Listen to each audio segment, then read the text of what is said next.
Logistique. En moins de 5 minutes, au minimum une notion. Aujourd'hui, l'optimisation des commandes avec un cas pratique et son corrigé.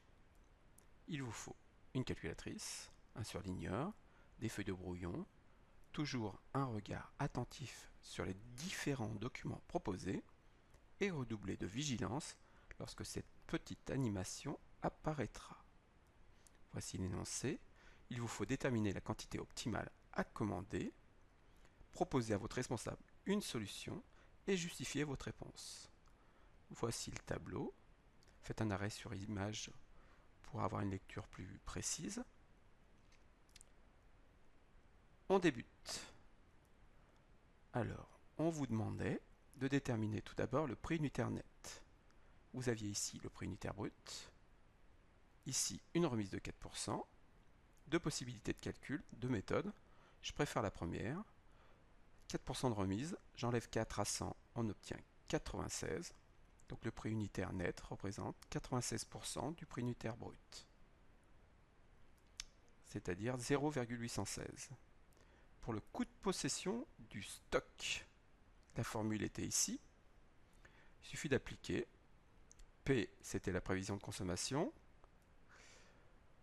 N, le nombre de commandes. U, le prix unitaire net. R, le taux de possession, était indiqué ici. On obtenait donc 13,60. Pour le prix rendu de la marchandise, toujours les 1000 caisses. Le prix unitaire net était de 0,816, une simple multiplication. On obtenait 816. Enfin, pour le coût total d'approvisionnement, c'était une addition, prix rendu, plus coût de possession, plus coût de passation. Et on obtenait 886,60. Pour la ligne suivante, pour le nombre de commandes, de 4, nous avions toujours les 1000 caisses, mais nous passons 4 commandes.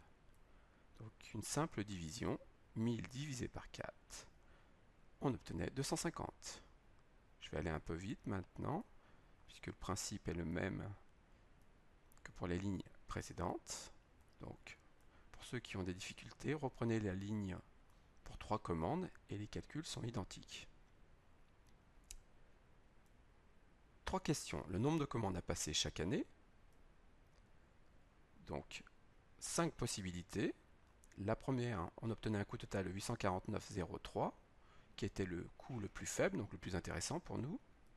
Ensuite, les coûts étaient supérieurs, donc a priori, il fallait prendre une commande dans l'année. Sauf que dans l'énoncé, il était indiqué que l'entreprise avait peu de place. Environ 700 caisses pouvaient être entreposées. Donc impossible d'en commander 1000. Donc il fallait en commander, enfin passer 2 commandes. Pour la quantité par commande, vu que nous passons 2 commandes, c'est tout bête, nous recevions donc 500 caisses à chaque fois. Et enfin la remise obtenue, très simple, c'est indiqué ici pour 2 commandes, la remise est de 6%. Merci de votre écoute.